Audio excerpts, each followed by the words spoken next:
and Shift R. I know you're tired of me saying Washington State law. Okay. Okay, let's do this. Okay.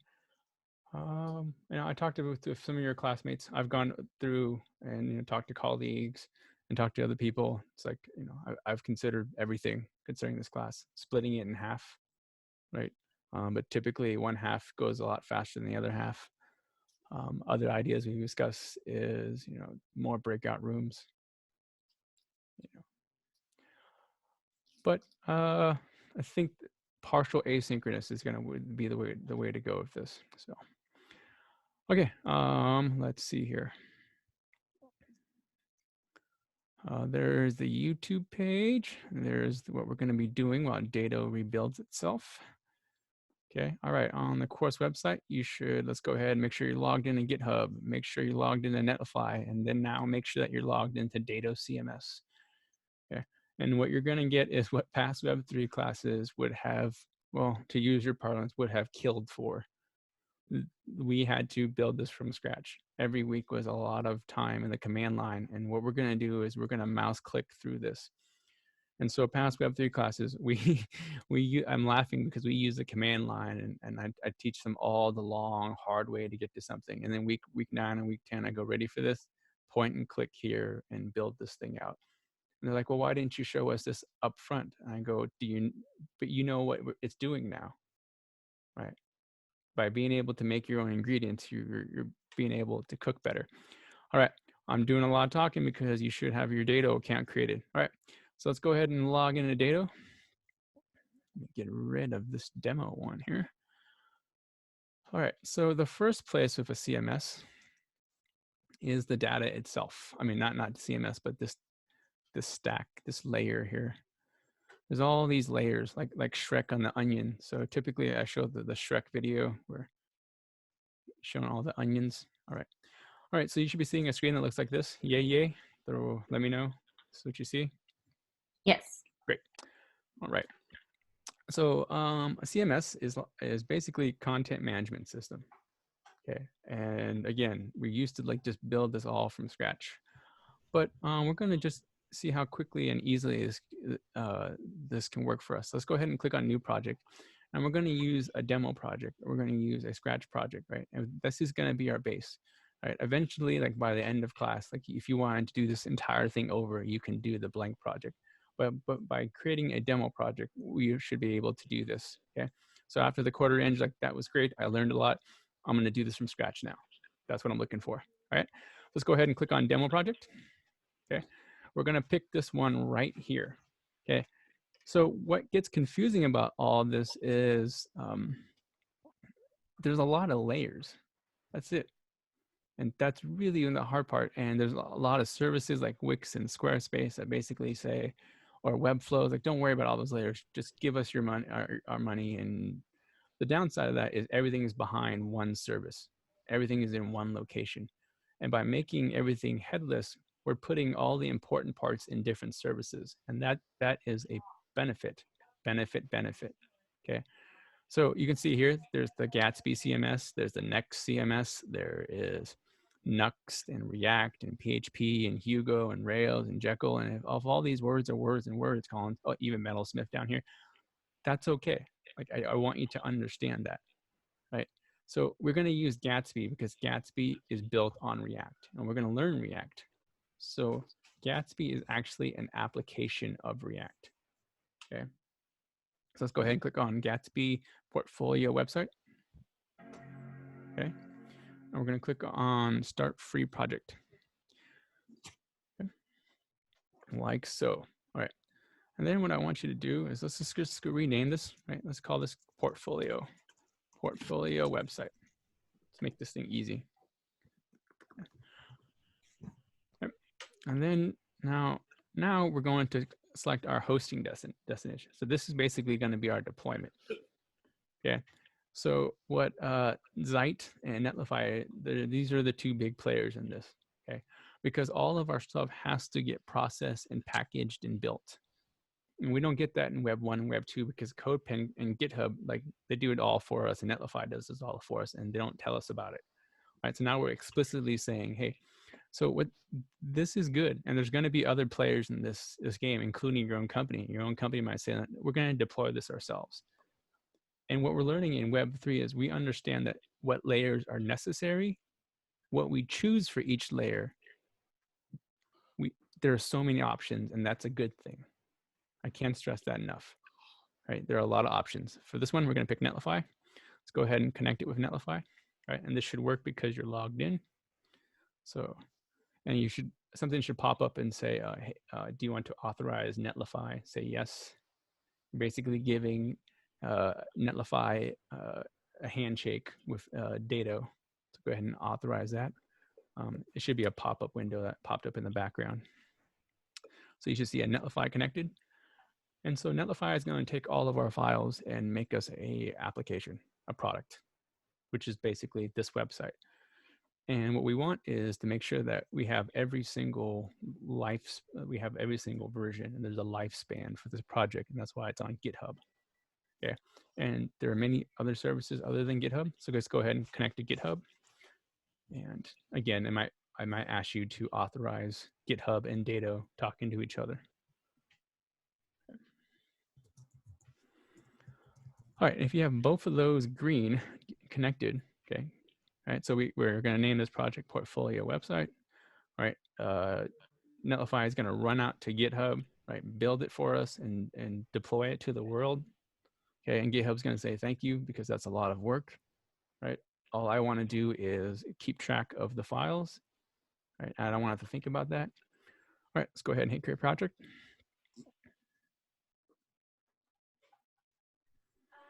All right, so what we're going to do is let this build, and I'm going to keep it on this screen because this right here is what past Web3 classes had to look at. Look at all that gloriousness, right?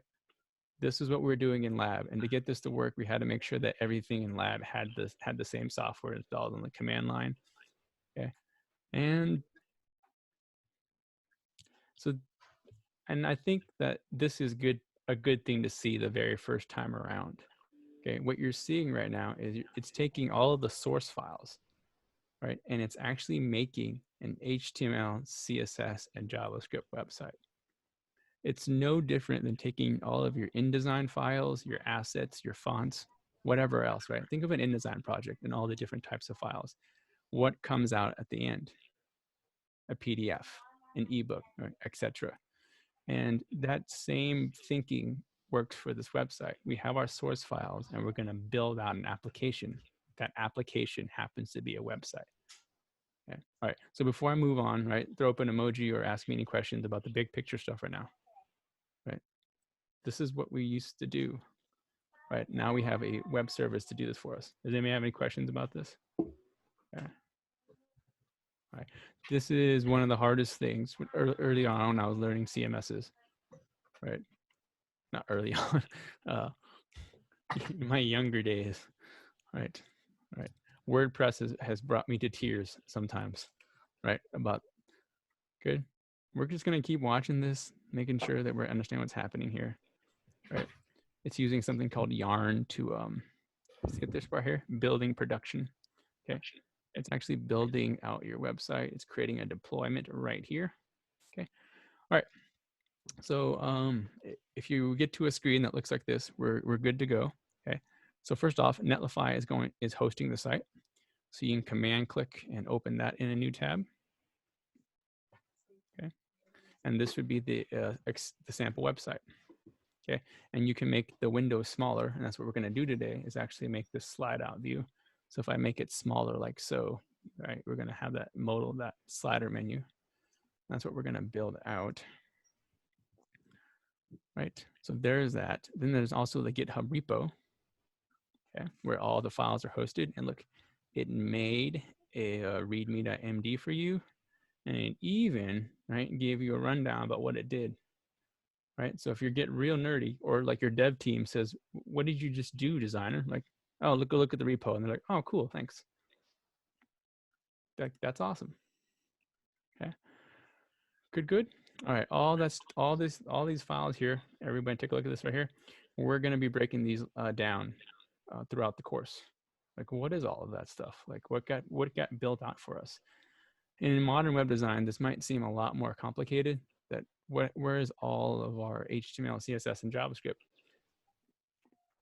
Right here is the kind of important part here is where is the HTML, CSS, and JavaScript on my screen right now? We know from Web 1 that a website, a browser only understands HTML, CSS, and JavaScript. Where is it? What service is it on? Better yet, what service is it on? Is it on Netlify? There you go. There's your static site. There's your statically generated site.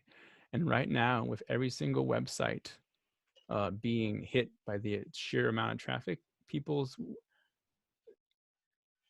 who have statically generated sites are having less issues because there's less back and forth between the back end and the front end. And when you're only loading the front end, your sites fly. They are so fast, right? And right now, all websites are taking a hit except for the ones that are optimized for large amounts of traffic. So congrats. The website you just built is optimized for large amounts of traffic already because it's not going back and forth between the back end and the front end to get stuff. Everything you need is right here. That is slow clap.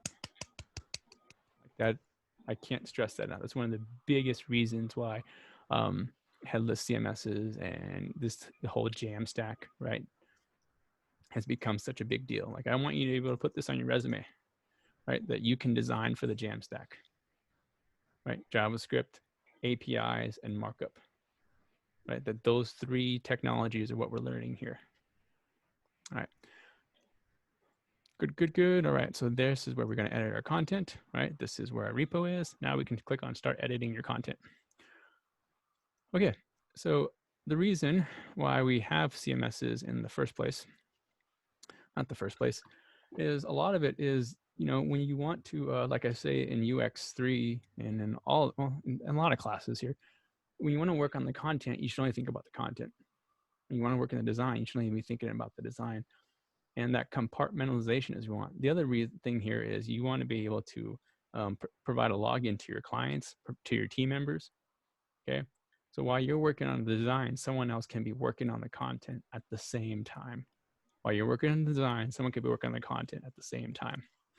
All right, so let's go ahead and click on home, okay? And we can see right here that if we go to home on our creativeinc.org here, right? It says right here, I am a creative illustrator originally from Toronto, yada, yada, right? What I want us to do is go right in here. And since we know Markdown, right, we can just start writing Markdown in this, right? This is a Markdown window. Same thing with Notion, same thing with GitHub, right? I told you Markdown is everywhere. Here we are, right? So go ahead and put your name. Okay. Right. And short bio, right? I am ready for this? I am one of the first graduates of the, I'm so excited to say this. I'm smiling. You can't see me smiling. Department of Design with a BDES. Is that right? Do y'all get a BDES? Yeah. Bachelor's of Design. Right. Yeah. Good. All right. So, and copyright, let's go ahead and put your name, your company. It's not 2019. It's 2020, right? 2020, I don't know, my stuff. You can put whatever you like. And we'll talk about SEO settings later on. All right, let's go ahead and hit save on this. All right, so now you could have given this to anybody. And if you would have picked anybody off the street and said, here's a login for you to our website, they could have gone in and made that change, correct? Versus what? Go to GitHub. Versus what? Go to GitHub, right? Here, I'm gonna teach you how to clone a repo. Let's think about this, right? I'm gonna clone repo, open up index.html, and then in between the angle, okay, I'm gonna stop there. But do you get what I'm saying here? This is one of the values of a CMS. Like the only people who should care about this are the people that need to care about it. Okay? And so that separation, you're gonna have content editors. If your clients are contacting you in the middle of the night to update a website, we're doing this wrong. Okay, all right, now let's go ahead and hit save on that and refresh the page. And Oh, now notice I'm hitting refresh, refresh, refresh. I don't see it. Colin, you liar. Okay, why did I talk for 10 minutes about the process? What needs to happen? Starts with a B to see our changes. We hit save. We hit save. What's there? What do we need to do to see the new stuff? Build it. We need to build it, and that's what this is. And that step right there might, at first glance, seems like that's a necessary and a headache. Until what? Until a mistake goes out into the world. And this build process, one, like keeps everything fast, but two, it creates a layer of editing, right? Like you don't want to put out the wrong stuff accidentally, right? So let's go ahead and hit build now. Okay.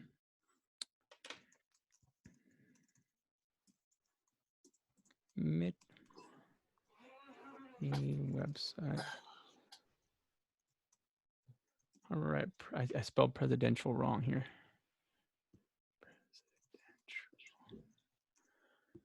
All right, just a heads up, right? You don't want to have this happen.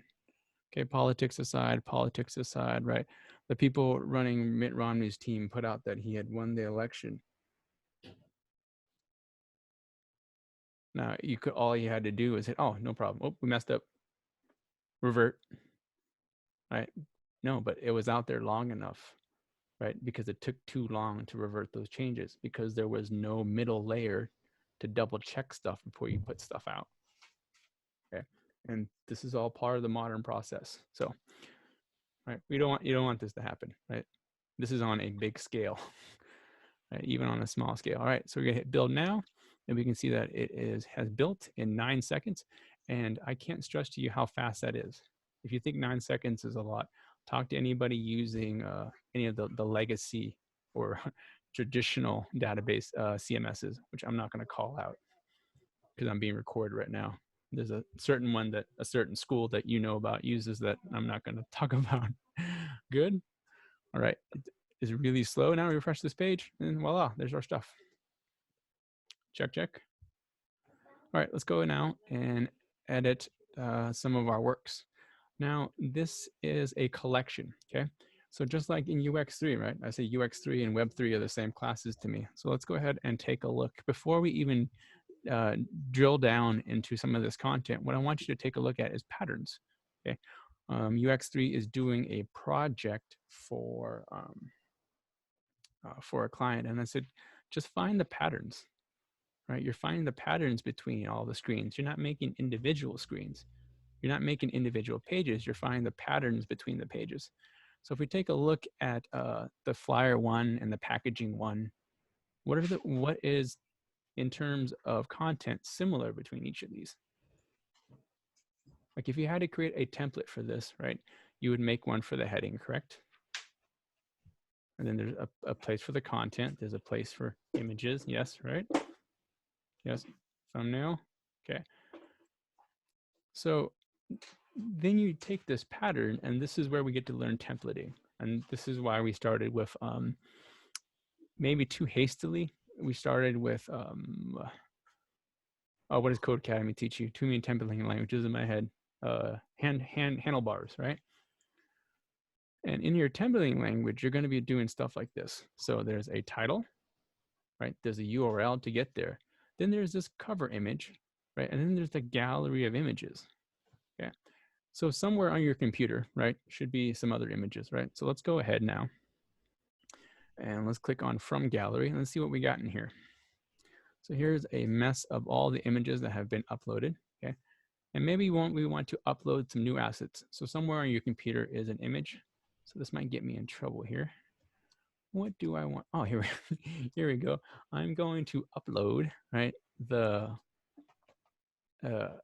anonymous screenshot from Canvas here. So I'm going to go ahead and upload that. Okay, so again, we can easily teach anybody to use this. Okay, we can teach easily anybody to use this. So I uploaded that asset just like I would on CodePen. And then I'm going to click on upload new image, upload from gallery. And I'm going to select that. And I'm going to add that to that, what's it called? To this post. Okay, every CMS has a different term. Right.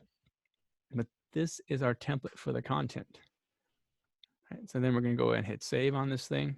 Okay, but before we move on into the next one, let's go back into Works and go find packaging one. Okay, and you'll notice something. It has the exact same pattern, title. Okay, and this is a lot of what you're going to be doing. And if I'm losing you right now, this is what you're going to be doing for every single website. What is the pattern? So let's think about like Airbnb. Like, what is the pattern between each of the rentals? Okay, all right. What is the pattern between each product page on Amazon? That's templating. Okay, you're not making pages, right? You're making templates, right? And that content gets pulled into those templates. Okay. Okay. You know what's tough about recording myself and then rewatching it again? I had noticed all of my ticks, right? Like I say the word right every. Have you all noticed that? No? All right. So this one, see, I just said right and ite. All right. Let's come right into here. Okay. And again, this is all marked down. Let's go ahead and make this italicized. Let's go ahead and put some more content up here. This is more content. Okay. Heck, we can even take away content because this is all marked down. All right. Go ahead and hit save on that. All right, so this is a post, right? Anything that is repeating, not sorry, right? Anything that is repeating. A blog post is repeating. Product posts are repeating. Airbnb rentals are repeating. Right? And by understanding the patterns between what a site needs, you're not getting paid by page, right? You're getting, right? You're defining features. Okay. So now if we take a look at this, all right, same thing here. I'm going to refresh this. Hey, where's my image? I'm going to refresh this. Where's my image? What do we need to do? Build it. Build, all right.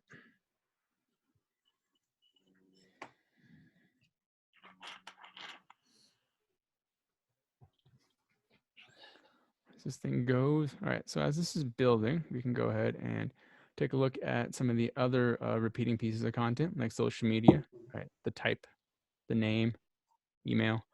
Okay. I don't have Insta, so I'm going to come into here and I'm going to delete this. I forgot to delete this from, what's it called? What CMS are we using? Dado. Also, what's it called? All right, notice as I'm making these changes, what Dado CMS is doing.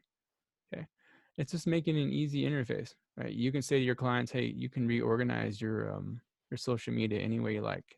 That's the order that I want. And if I rebuild this again, so notice, do all your builds at once, check them all. Okay, we could cancel this one, but I'm not going to. And then lastly, we have pages, right? Pages are just basically blank pieces of content, right? And you can define what fields are available in each page, and you can come in here and remove and replace. Okay, I'm gonna go ahead and refresh this. And now when I mouse over, there is the screenshot that I just uploaded. And this is what I was talking about in terms of engagement. Like this is saying, yeah, Colin, something has to change here because this isn't gonna fly. So I reordered this, so this isn't in any alphabetical order, but yeah, we got to make some changes because this isn't gonna this isn't gonna work. Okay. All right, and that is your brief introduction into CMSs. Let's go ahead and click on settings now. Okay. And you can set all of your global settings, your favicon. Look, this is how we're gonna make a new favicon. Remember in Web 2 how hard it was to make a favicon? Nod your heads, yes, yeah, right. Now we just what? Now we just click on this button and go upload new favicon, and the system does what? The system makes it all for us. But Nice. but now we know what the system is doing. Now we have expectations of what the system is doing, and that's what we're looking for. Right? That's why we have many classes ahead of this. Right. Good. All right. I don't have issue with WordPress. Well, I do have issue with WordPress. I don't have any issue with people loving WordPress. Okay, this is where I'm going to stop today on the CMS part. this is a great CMS. A fourth of the internet, I believe, is powered by WordPress. It's awesome. Okay. It's like and Matt Mullenweg is one of my favorite people in the world. Like I'm saying this on record. Like he's an amazing human being, and he made an amazing product that powers like a good majority of the world's websites. So why am I so critical of this CMS? It's that people can't transition to another CMS, that they're locked into one particular, okay? And it's not the CMS, it's not the tool, it's how you use the tools. And I want you to be able to understand and be able to use any tool, right? What are you gonna do? Like turn down a job because, we use WordPress? No, CMS is a CMS. There's more similar between CMSs than there are different. Okay, so there's enough of that. Okay, you can go into media, manage media. I'm gonna go ahead and discard any changes. The big one to take away from this and why we're using Dado is this is called GraphQL. We are gonna learn GraphQL. This is where this gets headless. You're gonna put all of your content into Dado. And then later on, we're gonna pull that content out into whatever we like. Think about that for a second. You have one source of content that we can pull out to whatever source we like. You're gonna put your resume up here. You go, you know what? I'm gonna pull this down into Figma, right? Like I say in the other classes, if we're copying and pasting, we're doing this wrong. Okay, so this is a big one. This GraphQL is huge, and I would be doing you a disservice if I didn't teach you GraphQL. Massive disservice. Like you should be like pitchfork angry that you didn't learn GraphQL. Okay, all right. So let's go ahead and close up Dado. Refresh this. Okay, this is a good place to get started. All right, later on, we're going to go ahead and mark that up. All right, real fast, let's go ahead and do this one. All right, so in our Dado project there, we had that menu slider. And now I care about, well, how does a menu slider work? So this is how this is going to work now. I'm gonna give you links ahead of time. All right, and here's our working menu slider right here. And let's all hop into the Master Professor pen and we'll get started on this. This is gonna go fast. All right, we understand HTML, we understand CSS. Okay, now it's more of just explaining it. Okay. I'm gonna turn off Babel because we don't need it. Okay. All right, and I will provide I need to link to where I got this source code from. This wasn't written entirely by me, so full disclosure there. All right.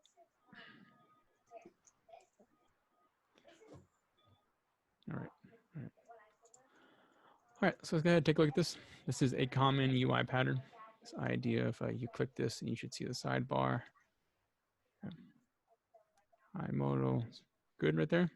Okay, here's our common pattern. Oh, it's missing that logo right there, but that's okay.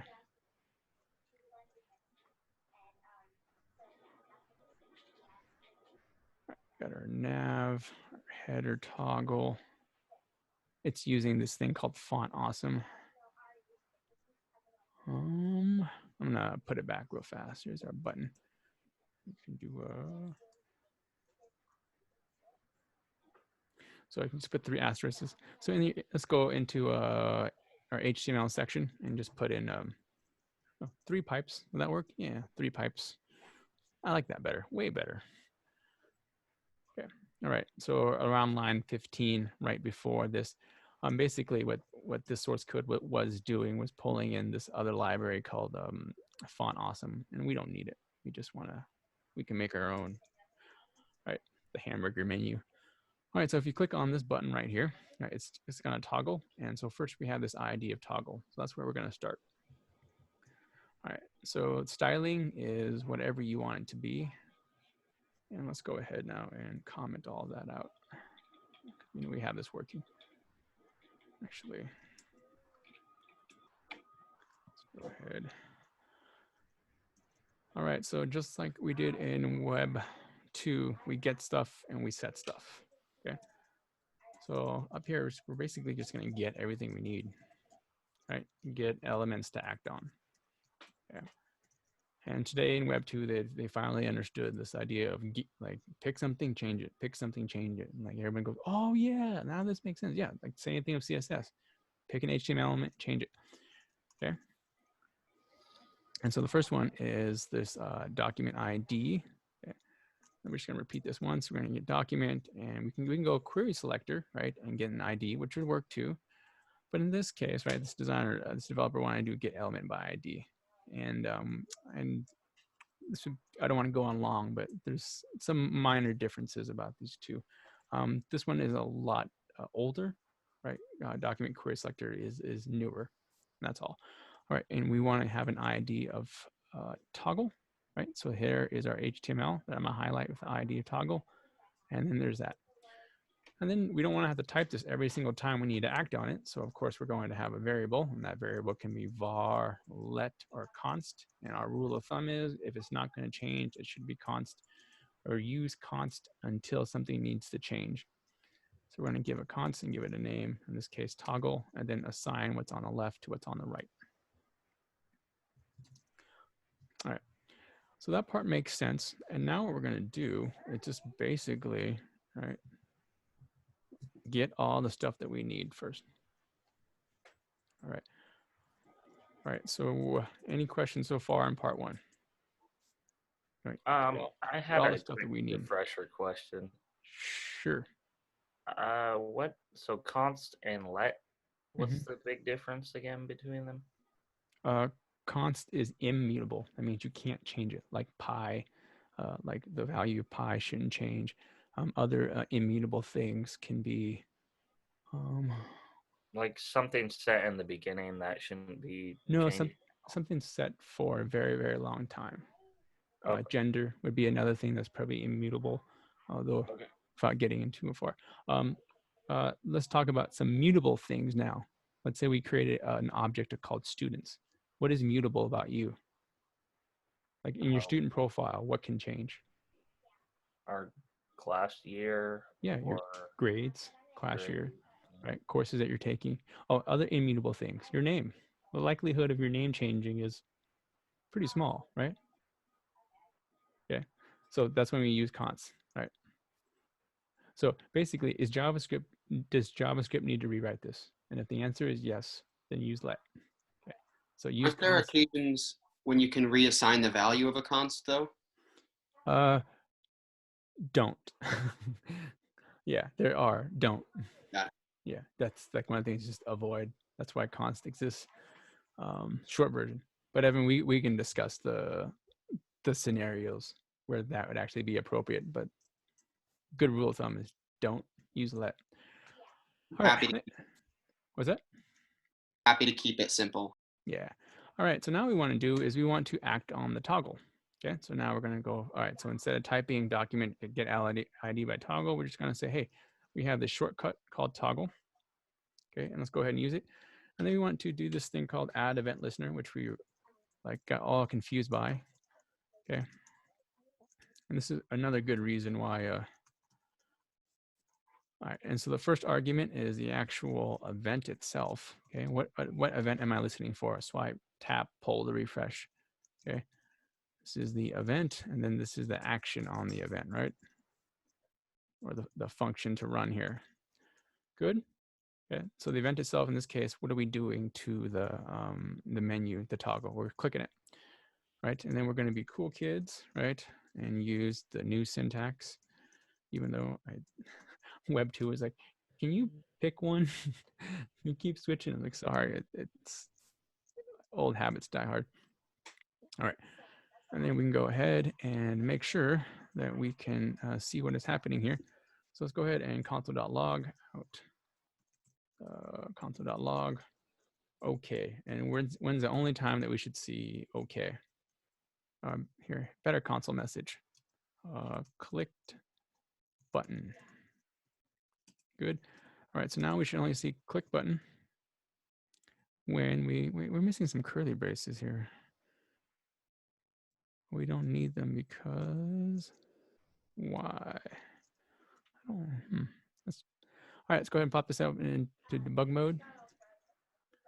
and check our console, make sure logs is connected, right? Yeah, that is a syntax error. Vet your sources. I don't like new syntax. I might have to get over this. All right, go ahead and refresh it now. It was the only time we click OK. There's 1, 2, 3, 4, 5. Right? And now when we click the button, what do we want to have happen? Show the nav. Okay. So what we want to do is if we go into the nav at the very, very top here, right? What I want to do is make this bigger. So just like we've been doing since Web 2, if we can't do this manually, JavaScript has no shot. So we're going to come in here, we're going to add in a class of, right, from our CSS, we can see that the class is show nav, right? So if we come in here and type in show dash nav, right, watch what happens. Did I do that right? Okay, toggle show nav. Oh, my bad, we're putting this on the body, not on the nav. Right, I don't have access to the body. Do I? CodePen? No. Basically, it's attaching the class of show nav on the body. Here, maybe I can do it this way. Will CodePen get mad at me if I do this? Show nav. There it is. Everybody see that? All right. So we click on the button, take away that class. Click on the button, put that class back. Okay. And when we started doing this in Web 2 manually and in Web 1 manually, it's like, oh yeah, right? JavaScript, can you automate this? Because I don't want to get a phone call to add and remove this class. Like, good. All right, with me so far? React emoji, good. That was that's the lamest thing I've ever said. React emoji. That might be the lamest thing I've ever said. All right, that's on. All right, good. All right, so now we don't want just console.log a button, right? We want to completely and totally act on that button. And I forgot the case why you don't need the curly brace. There's a JavaScript convention when you don't need these curly braces in here. And the reason why is escaping me right now. But yeah, put them in there for right now because I like my code better. All right, good. So yay, this is working. Right, that's it. That's essentially the guts of all this and how this should work. Yeah, and the same thing here with we can even do a modal. And so what I'm gonna do is I'm gonna untoggle all this because so we can see this. Okay, there is another hide modal, right? And that's what's happening here. So if we click on this sign up, notice that modal pops up. Okay, and what's happening is when we click on that sign up button, right? All it's doing is adding and removing the class of show modal, right? Up here on the modal element. Okay, so somewhere in here is the container for the modal, which is typically at the bottom. There it is. All right. So inside of here, they're going to think show a class, add a class called show dash modal. Right. If we hit save on that, right, notice that it's up there, but now it's up there forever. And we want to say we don't want to have to manually do that. What line was that on? What line is the modal on? Line 73-ish. Okay. And watch what happens when I remove that class. That goes away. Okay. So we use Dado to use this template that has a menu slider, and we also built out a menu slider from scratch, and we also know how a menu slider works. Okay. So stuff like this would be in the screencast before the week starts. Like get this solved for class, and that's going to be our new model. As for Codec Academy, we're going to use this as a reference. You'll have, we're still going to do the React stuff because it's important. It'll lay the foundation. But this one, I'm going to grade you on what you have. Yeah. All right. Any questions? So should we finish it up if we're not done then? If you want the points for it, the extra credit points, then go for it. If you just want the additional knowledge and the additional practice, like go for it. What I don't want, everyone, is I don't want that to be the reason why this class isn't successful for you. Right? If our assignments are the reason this class isn't successful, then that's not a good reason. Yeah. I want to remove as much friction to reach our goals as possible.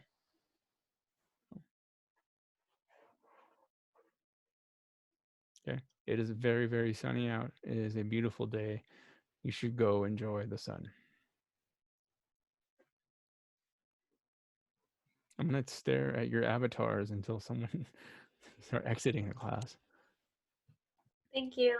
Thank you.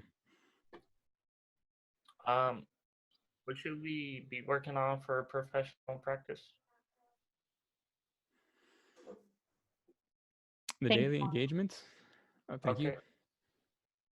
Yeah, the daily engagements. You can start sketching your stickers for the poetry slam. Gotcha. Okay. Yeah. Read your textbook. Just, yeah. Okay. Yep. Thanks. Thank you.